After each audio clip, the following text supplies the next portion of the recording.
अस्सलाम वालेकुम। तो आज हम पढ़ने जा रहे हैं पाकिस्तान अफेयर्स। ये एसएसटी की प्रिपरेशन के लिए मैंने कुछ एमसीक्यूज़ तैयार किए हैं। ठीक है, इससे पहले मैंने इंग्लिश और हिंदी की सीरीज़ बनाई थी, वो वीडियो आप देख लें। अभी हम पढ़ेंगे सोशल स्टडीज़, जिसके 15 क्वेश्चंस आएंगे एसपीएससी के एसएसटी टेस्ट में। ठीक है, सो हम पढ़ने जा रहे हैं कुछ एमसीक्यूज़ जो कि मोस्टली रिपीट होते हैं। सही है, आपको उनका जनरल बैकग्राउंड भी बताऊँगी और आंसर भी बताऊँगी ताकि आपको ईजिली समझ आ सके। नदवतुल उलूम। ठीक है, फर्स्ट क्वेश्चन है नदवतुल उलूम वाज फाउंडेड इन। ठीक है, इसमें ईयर पूछ रहा है जो कि 1894 में ये मूवमेंट शुरू हुई थी लखनऊ में। ठीक है, और इसका जो लीडर था वो था सैयद अब्दुल हसन अली। ये एक मौलाना था और मौलाना मीन्स इसने इस्लाम को रिवाइव करने की कोशिश की थी इस मूवमेंट में। ठीक है, कि हम जो गोल्डन एरा थी हमारी 1200 में 1100 में, उसको रिवाइव करने की कोशिश की थी सैयद अब्दुल हसन ने। और इस मूवमेंट में हमने इस्लामिक जो स्कॉलर्स थे उनको भी पढ़ा था। और बहरहाल ये एक इस्लामिक मूवमेंट थी। और 1894 में अंग्रेज़ जो थे वो अपने ज़ोरों शोरों पे थे, इसलिए हमने इस्लाम को रिवाइव करने की कोशिश की थी इस मूवमेंट में। ठीक है, नंबर 2 क्वेश्चन है according to 1973 constitution where has the president's limited authority. President की जो लिमिटेड अथॉरिटी है 1973 के कॉन्स्टिट्यूशन के हिसाब से वो कहाँ पे, इन लेजिस्लेशन। ठीक है, जो भी लेजिस्लेशन होगा वहाँ पे प्रेसिडेंट लिमिटेड हो जाएगा। उसके अलावा सीनेट में भी वो अनलिमिटेड है, जुडिशरी में भी वो अनलिमिटेड है। सही, और 1973 हमारा थर्ड कॉन्स्टिट्यूशन है। नंबर 3 क्वेश्चन है the 1956 constitution was adopted which system. ठीक है, अब 1956 जो कॉन्स्टिट्यूशन है, जो कि हमारा फर्स्ट कॉन्स्टिट्यूशन है, उसमें जो सिस्टम अप्लाई किया गया था वो था यूनिकैमरल। यूनिकैमरल मीन्स एक ही सिस्टम होगा। जैसे हमारा थर्ड कॉन्स्टिट्यूशन 1973 वाला है वो है बाईकैमरल। तो यहाँ पे यूनिकैमरल का मकसद है कि हमारे पास एक ही हाउस होगा, जो कि कॉन्स्टिट्यूशन असेंबली होगी। ठीक है, उसको ही इख्तियार होगा हर चीज़ को हैंडल करने का। बाईकैमरल का जो मकसद है, बाई मीन्स टू, जिसमें हमारे पास अपर हाउस है, लोअर हाउस है, सेनेट है और लोअर हाउस है। ठीक है, तो यहाँ पे हमारे पास एक ही असेंबली थी जो जिसको हम बोलते थे कॉन्स्टिट्यूशन असेंबली या कॉन्स्टिट्यूटेड असेंबली। नंबर 4 है which is the biggest airport in Pakistan, Jinnah international airport, जो कि कराची में। नंबर 5 है in 1867 some prominent Hindus of Banaras launched a movement for the replacement of Urdu written in Nastaliq with Hindi written in Devanagari script as the code language. In which provinces was this movement started? ठीक है, वो कौन से province में शुरू हुई थी? वो हुई थी सेंट्रल प्रोविंस में। ठीक है, अब 1867 वाला कौन सा टाइम पीरियड है जहाँ पे उर्दू और हिंदी की कंट्रोवर्सी चल रही थी। मुस्लिम्स बोल रहे थे कि हमारी जो ऑफिशियल लैंग्वेज होनी चाहिए वो उर्दू होनी चाहिए, लेकिन हिंदू बोल रहे थे कि हिंदी होनी चाहिए। ठीक है, और ये जो झगड़ा शुरू हुआ था वो भी अंग्रेज़ों के आने के बाद हुआ था, पहले नहीं था। नंबर 6 है, पहले क्यों नहीं था? क्योंकि मुस्लिम जो रूलर्स थे उनसे कोई भी बहस वगैरह नहीं कर पाता था, इसलिए इंटरनल कॉन्फ्लिक्ट्स चल रहे होंगे, लेकिन ये जो ज़ाहिर ज़रूर कॉन्फ्लिक्ट्स चल रहे थे वो अंग्रेज़ों के आने के बाद हुए हैं। नंबर 6 है name the biggest park area wise in Pakistan. Area wise जो बड़ा पार्क है वो है सेंट्रल पराक्रम।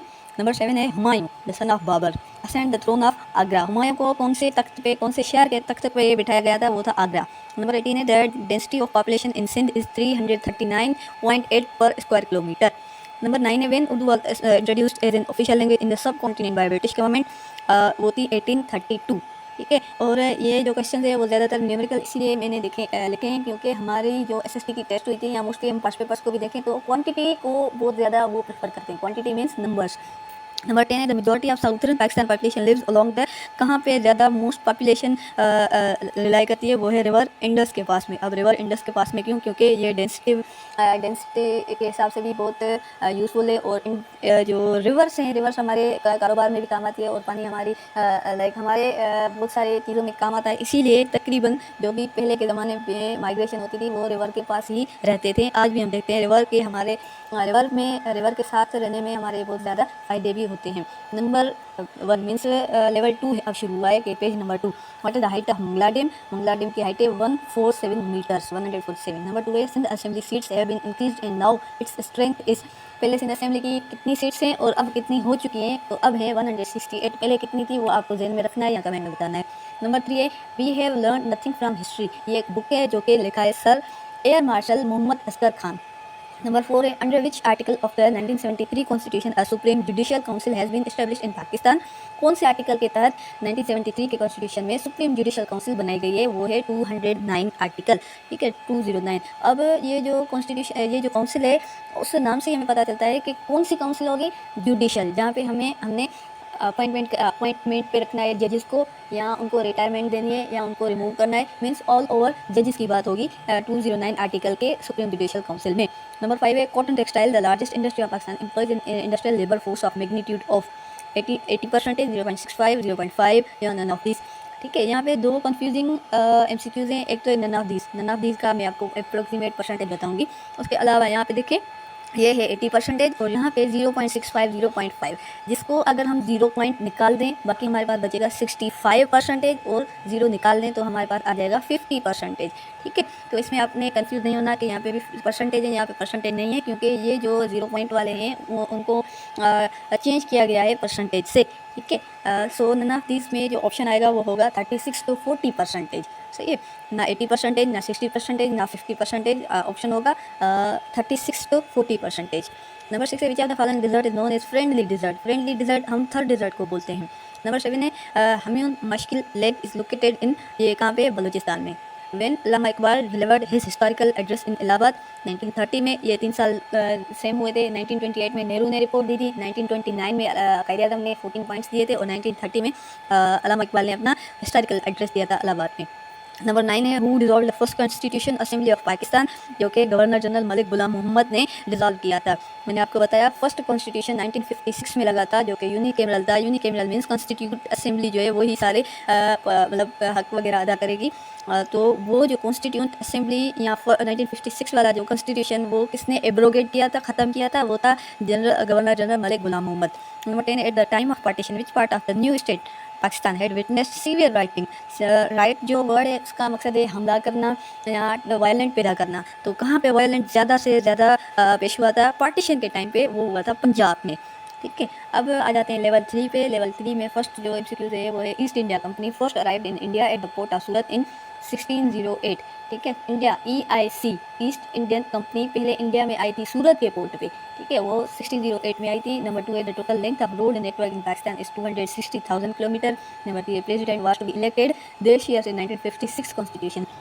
पहले कॉन्स्टिट्यूशन में ये जो प्रेसिडेंट है वो कितने साल तक प्रेसिडेंट रहेगा, 5 ईयर्स तक। नंबर 4 अकॉर्डिंग टू 1962 कॉन्स्टिट्यूशन जजेस of high courts were appointed by president. ठीक है, 1962 वाला कॉन्स्टिट्यूशन हमारा सेकंड कॉन्स्टिट्यूशन है, जिसमें कहा गया था कि हाई कोर्ट का जजेस जो है उनको कौन अपॉइंटमेंट देगा, वो देगा president. Number 5 mention the organization of Muslim university. Muslim university या मुस्लिम ऑर्गेनाइजेशंस कौन कौन सी थी, Muslim university students union, Muslim League, Muslim student federation, सबके आगे मुस्लिम लिखा हुआ है तो हमें पता है कि ये मुस्लिम्स की ही ऑर्गेनाइजेशन हैं, तो इसलिए ऑल ऑफ दिस। नंबर 6 है द देश countries requirement is made through imports. अब इम्पोर्ट और एक्सपोर्ट, इम्पोर्ट से हम कितने कमाते हैं, 0.68, अगर इसको हम परसेंटेज में कन्वर्ट करें तो हमारे पास आ जाएगा 68%। नंबर 7 है how much of the total potential labour force is unemployed. कितनी बेरोजगारी है, कितने लोग बेरोजगार हैं, वो है 3.4 million. Who sent French general against the Mujahideen, किसने भेजा था मुजाहिदीन के खिलाफ, वो था रंजीत सिंह। नंबर 9 है Maulvi Tamizuddin challenge the dissolution of Federal Assembly in which court. Maulvi Tamizuddin ने चैलेंज किया था फेडरल असेंबली को, और वो कौन सी कोर्ट थी, कौन सी कोर्ट में, सिंध हाई कोर्ट में। ठीक है, नंबर 10 है when Allama Iqbal became a member of Punjab council. Punjab council का अल्लामा इकबाल कब मेंबर बना था, 1926 में। ठीक है, सो मैंने अभी आपको 30 एमसीक्यूज पढ़ाए हैं, मेरे पास 500 एमसीक्यूज हैं, इसलिए थोड़ा थोड़ा जितना हो सका। SST की टेस्ट 20 अप्रैल से शुरू होगी, इसलिए जितना हो सका मैं पढ़ाऊंगी। Thank you so much. अस्सलाम वालेकुम। अभी हम पढ़ने जा रहे हैं पाकिस्तान स्टडी, जो कि हम SST की टेस्ट की तैयारी कर रहे हैं। ये हमारा लेक्चर नंबर 2 होगा पाकिस्तान स्टडी का। ठीक है, इससे पहले मैंने एक वीडियो बनाई थी जिसमें 30 MCQs मैंने पढ़ाए थे लेवल 3 में। अभी हमारी लेवल 4 है, जो कि हम 31 क्वेश्चन से स्टार्ट करेंगे। ठीक है, इस वीडियो में मैं आपको एडिशनल इन्फॉर्मेशन इतनी दूंगी कि आपकी पाकिस्तान स्टडी क्लियर होती जाएगी। ठीक है, सो क्वेश्चन नंबर 31 है who remove the notorious eighth amendment from 1973 constitution which gave immense powers to the president. ठीक है, अब ये क्वेश्चन आप पहले समझो कि इसमें 3-4 MCQs बन जाते हैं। पहला है कि एट्थ अमेंडमेंट कौन सा है। सही है, एट्थ अमेंडमेंट में किसकी बात हो रही है, इमेंस पावर्स टू प्रेसिडेंट। ठीक है, 1973 कॉन्स्टिट्यूशन में जो एट्थ अमेंडमेंट लगाई थी वो ज़ियाउल हक ने लगाई थी। उसने कहा था कि जो भी पावर्स हैं वो प्रेसिडेंट को मिलेंगे। अब प्रेसिडेंट की मर्ज़ी है कि वो नेशनल असेंबली को भी तोड़ सकता है, प्राइम मिनिस्टर को भी हटा सकता है, और मीन्स बाकी जो चीज़ें हैं जो कि पार्लियामेंट करे या सेनेट करे या असेंबलीज करे, वो सारी चीज़ें नहीं हो पाएंगी, और सिर्फ प्रेसिडेंट ही ऑटोनोमस होगा, उसको ही रूलिंग का एक राइट मिल जाएगा। ठीक है, एट्थ अमेंडमेंट ये ज़ियाउल हक ने कहा था 1973 की कॉन्स्टिट्यूशन में। ठीक है, पहले ये मैंने समझाया कि एट्थ अमेंडमेंट था कौन सा। अब ये रिमूव किसने कराया था? ये रिमूव कराने की कोशिश की थी नवाज शरीफ गवर्नमेंट ने, ठीक है। बट नवाज शरीफ की गवर्नमेंट ने ये इफ़ेक्ट लिया था, ये स्टेप लिया था, बट ये ओरिजिनली जो कॉन्स्टिट्यूशन ख़त्म हुआ था, अमेंडमेंट ख़त्म हुई थी, वो 2010 में ओरिजिनली ख़त्म हुई थी, ठीक है। और नवाज शरीफ ने कोशिश की थी कि ये एट्थ अमेंडमेंट जो है वो ख़त्म हो सके और प्रेसिडेंट के भी पावर्स हों, इक्वल पावर प्राइम मिनिस्टर को भी हो, इक्वल पावर पार्लियामेंट को भी होना चाहिए, ठीक है। नंबर 32 क्वेश्चन है, Gilgit Baltistan borders dash to the north east की तरफ कौन सा कंट्री है? वो है अफ़गानिस्तान। और कौन सा बॉर्डर जाता है? वाखान कॉरिडोर, ठीक है। क्वेश्चन नंबर 33 है, name the range which separates Pakistan from Afghanistan. अब पाकिस्तान को और अफ़गानिस्तान को अलग कौन सी रेंज करती है? वो है हिंदू कश, ठीक है। अब यहाँ पे रेंज की बात हो रही है। कभी कभार हमारे पास बॉर्डर भी आ जाता है कि पाकिस्तान और अफ़गानिस्तान का बॉर्डर जो है, बॉर्डर लाइन, उसका नाम क्या है? वो है ड्यूरांड लाइन, ठीक है। क्वेश्चन नंबर 34 है, Mohammad Ghori was stepped to death.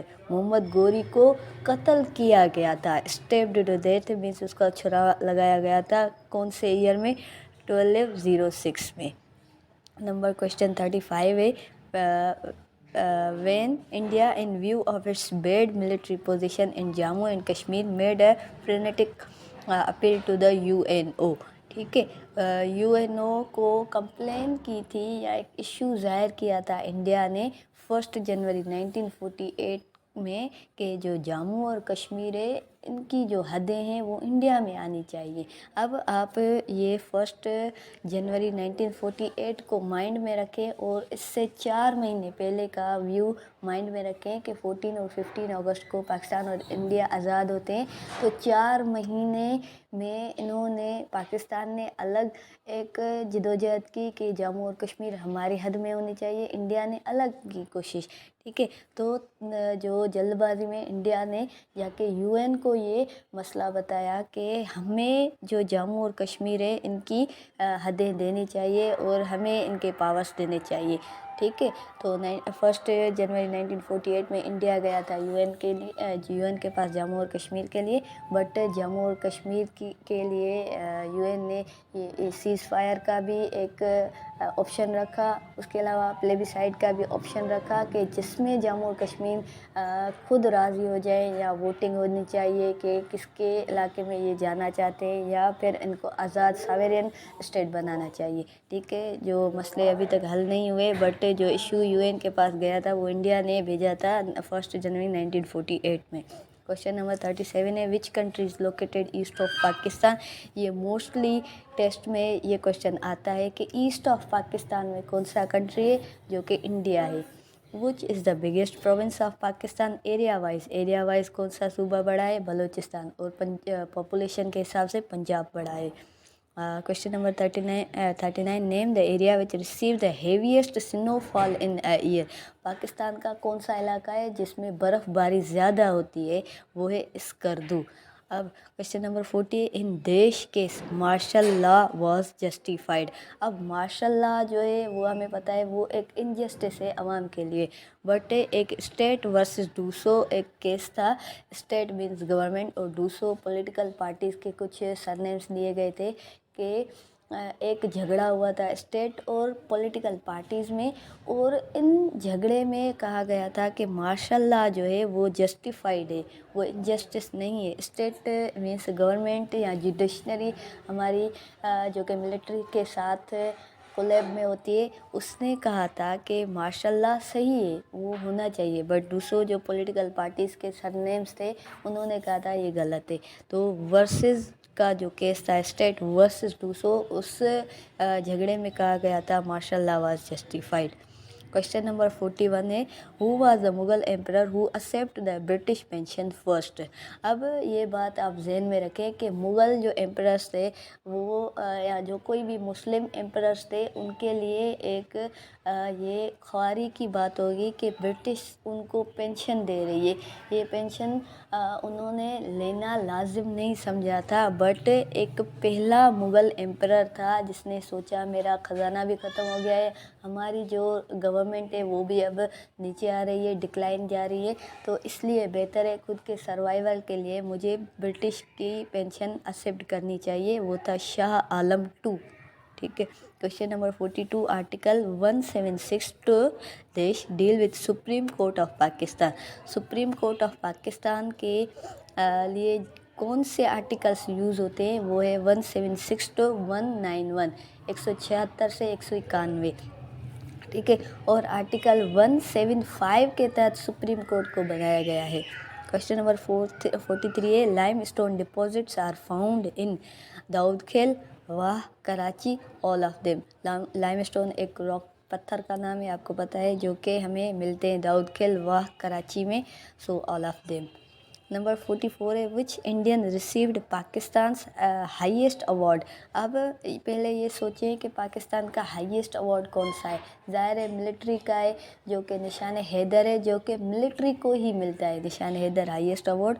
और एक इंडियन मिलिट्री का बंदा था मुरारजी देसाई, जिसको ये पाकिस्तान की तरफ से हाईएस्ट अवार्ड दिया गया है।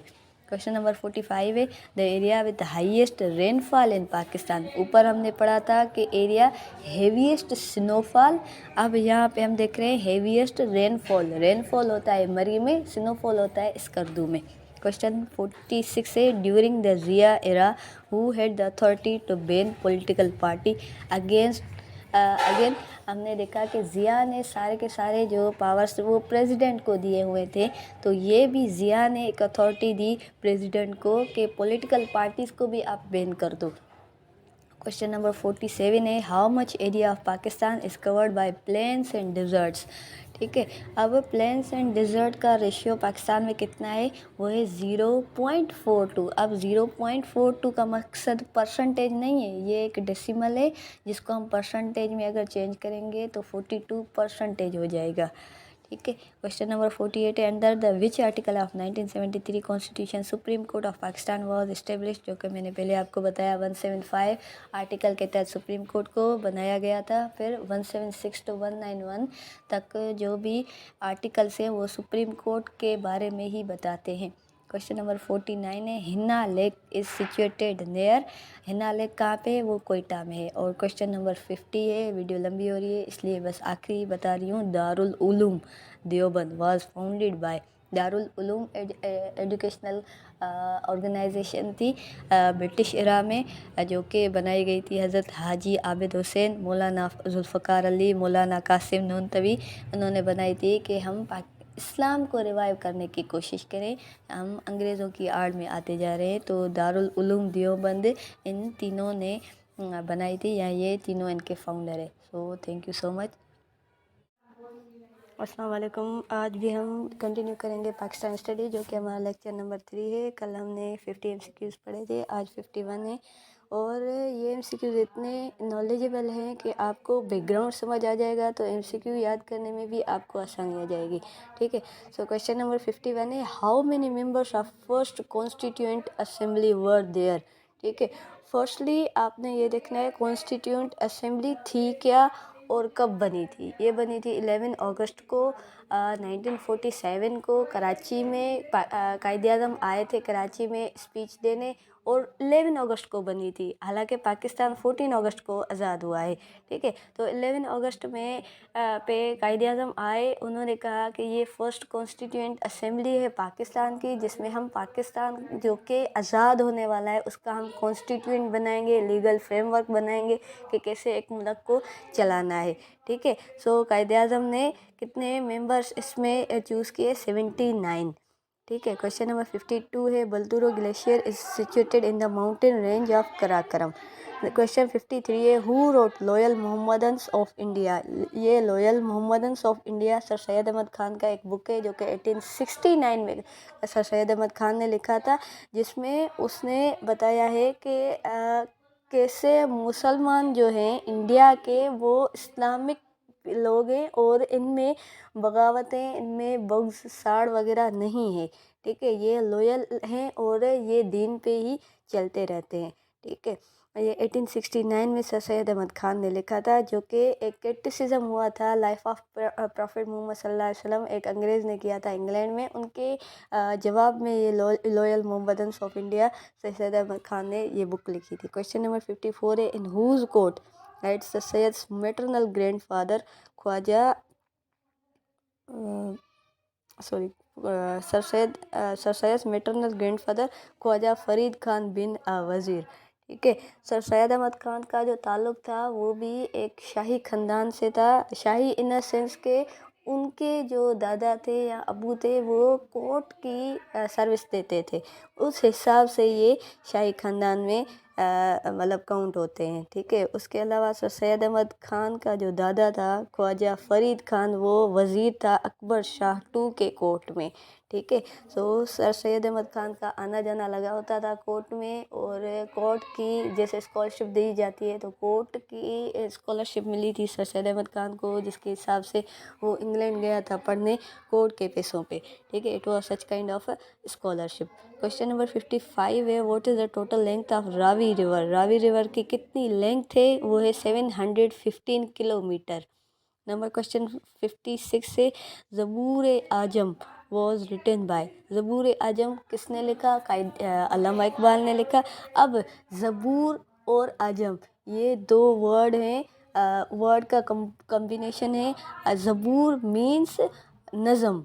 ठीक है, ये पर्शियन और उर्दू में लिखा गया एक शायरी का बुक है ज़बूर आजम। ज़बूर मीन्स नज़म या शायरी या बैत वगैरह, और अजम मीन्स कल्चर या हेरिटेज, फ़ारसी कल्चर या हेरिटेज। ठीक है, सो ये एक शायरी का बुक है, अल्लामा इकबाल ने लिखा फ़ारसी और उर्दू लैंग्वेज में, जिसमें ये बैत थे। आपने ये बैत सुने होंगे, एक तो लब्याती, दूसरा सितारों से आगे जहाँ और भी है, उसके अलावा खुद ही को कर बुलंद इतना कि हर तकदीर से पहले खुदा खुद पूछे बता तेरी रज़ा है क्या। ये तीन जो फेमस पोएम्स हैं ये अल्लामा इकबाल ने लिखे हैं ज़बूर आजम में। ठीक है, नंबर क्वेश्चन 57 है, द कंसेप्ट ऑफ मर्द मोमिन एसोसिएटेड विद अल्लामा इकबाल। मर्द मोमिन का कॉन्सेप्ट अल्लामा इकबाल ने दिया है। आपको पता है ये पोएट भी है, फ़िलोसोफ़र भी हैं। ठीक है, और पर्शिया में इसने पीएचडी की हुई है, तो ये ऐसे ऐसे टर्म्स यूज़ करता था जिसमें बंदे को रिलीजन से ये मीन्स एसोसिएट कर सके। क्वेश्चन 58 है, the first session of Mohammad Educational Conference was held in Bengal in 1906। ये बात आपने याद रखनी है कि मोहम्मदन एजुकेशनल कॉन्फ्रेंस एक सोसाइटी थी जो कि सर सैयद अहमद खान ने बनाई थी। अब जो 1906 में इसकी कॉन्फ्रेंस लगी थी बंगाल में, उस कॉन्फ्रेंस में ये ऐलान किया गया था कि अब हम all India Muslim league party हैं, हम जो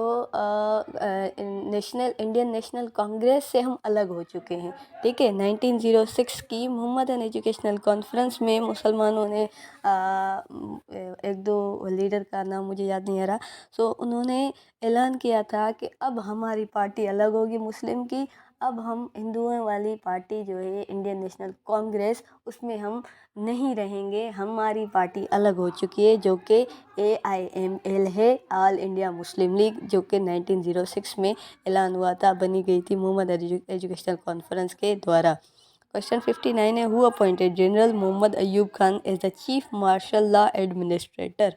ठीक है, अब इसकी ये कहानी है कि सिकंदर मिर्ज़ा, ठीक है, जो कि फर्स्ट प्रेसिडेंट था पाकिस्तान का, उसने जो फर्स्ट कॉन्स्टिट्यूशन हमारा लगा था 1956 में, ये सिकंदर मिर्ज़ा ने एब्रोगेट कर दिया, उसको ख़त्म कर दिया। जैसे नेशनल असेंबली तोड़ी जाती है तो फर्स्ट कॉन्स्टिट्यूशन को भी रद्द कर दिया सिकंदर मिर्ज़ा ने 1958 में, और उसके फ़ौरन बाद उसने मार्शल लॉ लगवा दी, किसके ज़रिए? जनरल मोहम्मद अयूब खान के ज़रिए। ठीक है। मैं एक लंबी वीडियो बनाऊंगी कॉन्स्टिट्यूशंस पे कि फर्स्ट सेकंड थर्ड का ईयर कौन सा था, कौन से इसमें एक्ट्स थे, शेड्यूल कितने थे, अमेंडमेंट कितने थे, means all about constitutions of Pakistan, जो कि नेक्स्ट वीडियो में बनाऊंगी। क्वेश्चन 60 है, Zia established a course for Pakistan that enabled the government to manage a complex foreign policy.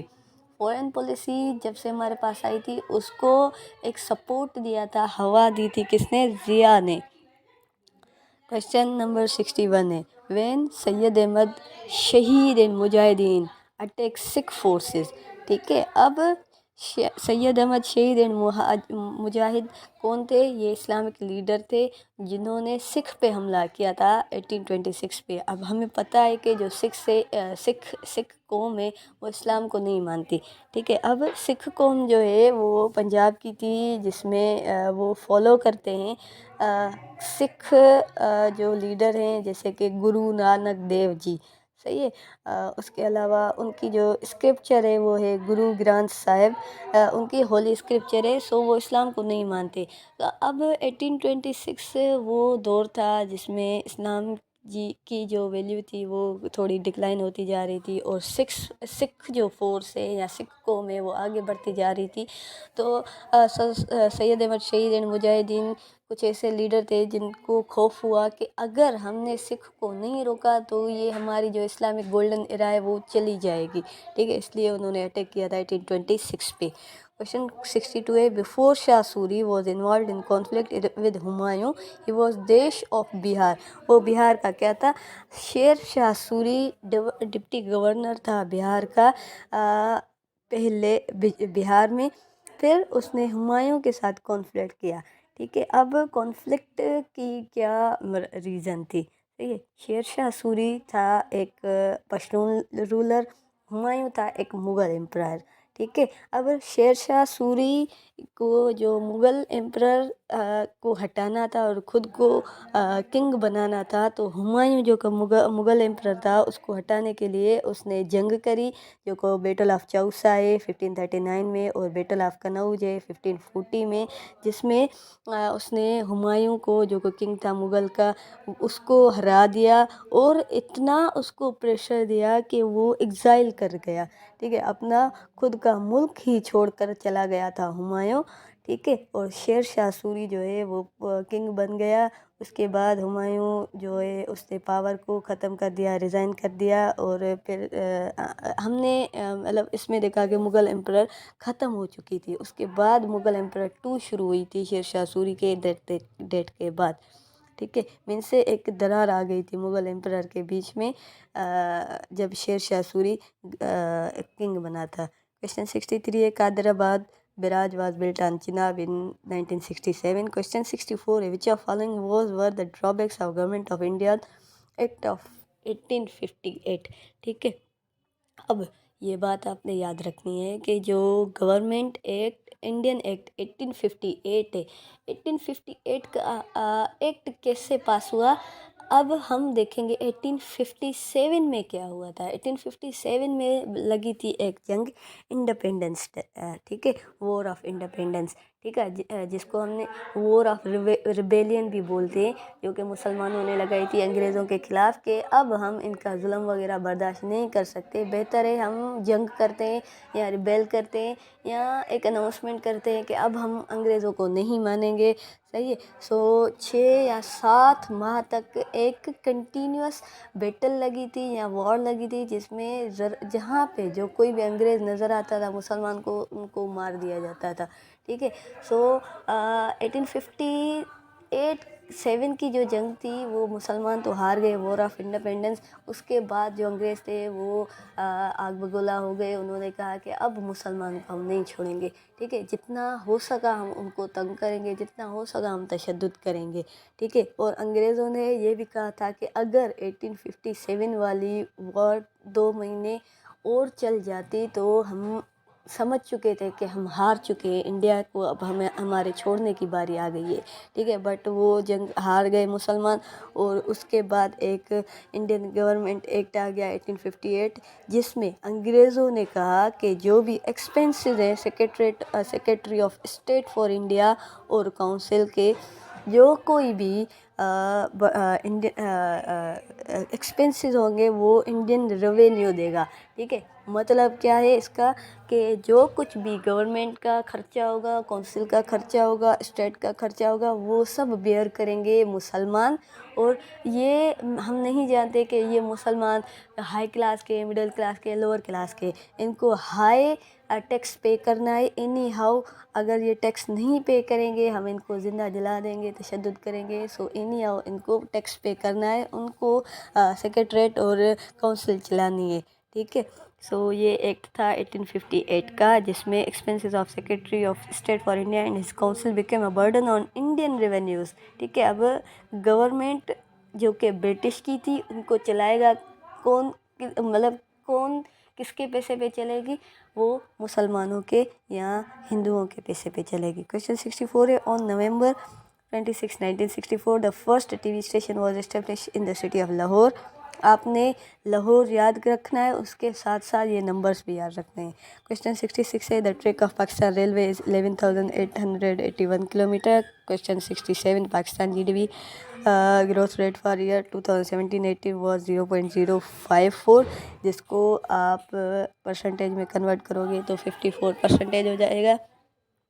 68 question, according to Indus basin treaty जो कि 1960 में लगी थी, the waters of river Chenab, river Jhelum and river Indus would be used by Pakistan.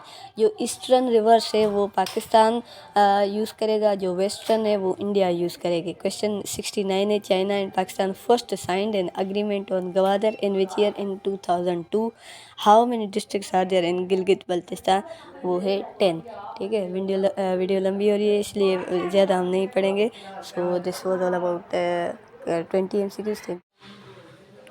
अस्सलाम वालेकुम, आज हम फिर से पढ़ने जा रहे हैं पाकिस्तान अफेयर्स, जो कि हमारी लेक्चर नंबर 5 है। आज हम पढ़ेंगे क्वेश्चन नंबर 71। ठीक है, विच पास कनेक्ट्स गिलगित विद चाइना। कौन सी पास है जो गिलगित को डायरेक्ट चाइना से कनेक्ट करती है, वो है जगार पास, जिसकी it is situated at the height of 4827 metres. इसकी हाइट कितनी है, 4827।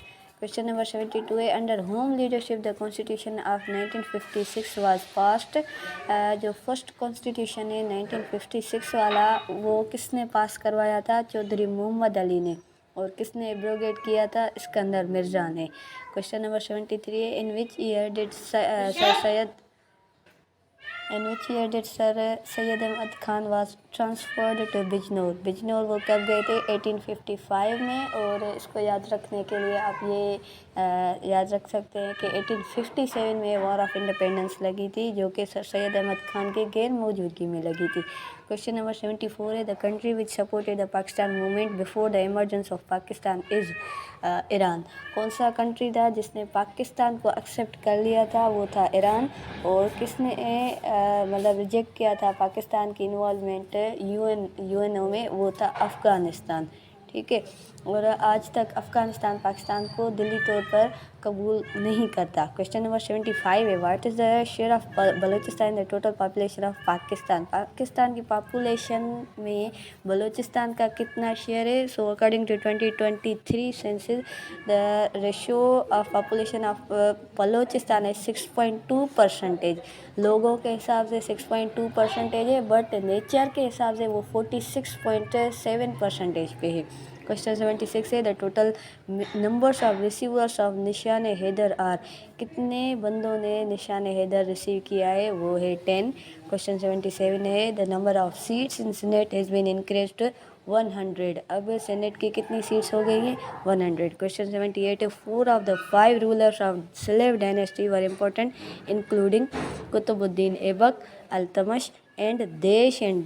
मतलब टोटल 5 रूलर से स्लेव डायनेस्टी के, टोटल 5 है, जिसमें यहाँ पे 4 लिखे हुए हैं। एक था कुतुबुद्दीन ऐबक, दूसरा अल्तमश।